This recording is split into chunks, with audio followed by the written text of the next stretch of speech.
Welcome to the first episode of Biblical Narratives. Glad you're here with me today. Today's episode, the Bible is a collection of writings. Yes, that's right. It's not just a book, it's a library. And if that surprises you, you're in for a treat. So let's start with this.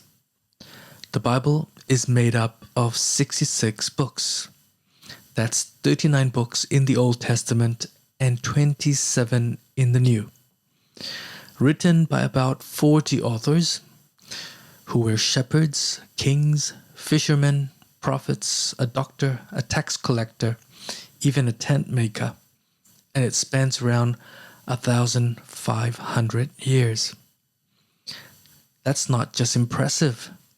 That's divine coordination. It's like walking into a massive library, realizing every single book is connected to one larger story. A story about God and humanity, creation and redemption, heartbreak and healing. But one message, many voices.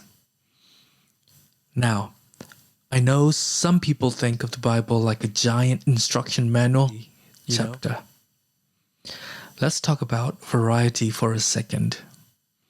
Imagine if your bookshelf had a legal code written on stone tablets, the Book of Exodus, a romantic poetry collection, Song of Songs, also known as PG-13 Psalms, a war journal, the Book of Joshua, a diary of complaints and compassions, Lamentations, a multi-part biography series, the Gospels, and a cosmic dragon and lamb's apocalyptic vision, Revelation, all in one collection.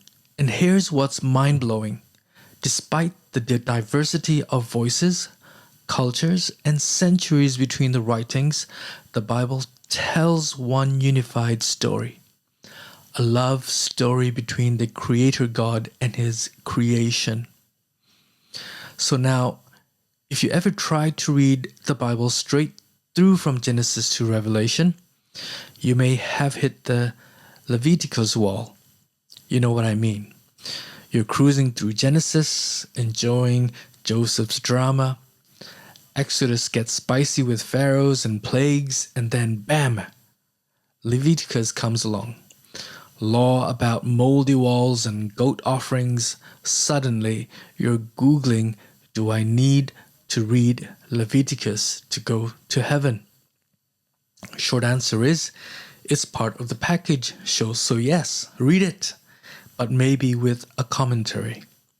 The thing is, even Leviticus is part of the bigger picture. It shows us that God is holy and He cares about the details. Even mildew, that's how involved He is in our lives. So why does this matter for you and for me, or for anyone? And it matters because we live in a world that's fragmented. People don't know where to find the truth anymore. We scroll endlessly looking for meaning in reels and hashtags, but the Bible isn't just content. It is a covenant. It shows us who to trust. It's not just a library, it's a mirror and a map. So when you open the Bible, you're not just reading about Moses or Paul or Mary. You're meeting the author of the Bible itself. God meets you in the pages. He speaks, He corrects, He comforts, He convicts, and yes, He even cracks a smile with Balaam's talking donkey. That's a story in Numbers 22, by the way. And if God can speak through a donkey, trust me, He can use anyone, even someone like me. So here's the invitation today. Don't just treat the Bible like a single old book on the shelf. See it as God's personal library, a 66-book symphony of salvation. Pick it up, dive in, read widely, Listen deeply and let it read you, because every page points to Jesus. Every law whispers of grace. Every story echoes hope. And every chapter invites you closer to the author of life. Thanks for joining me today on Biblical Narratives. If this episode encouraged you, feel free to share it with a friend or post a comment.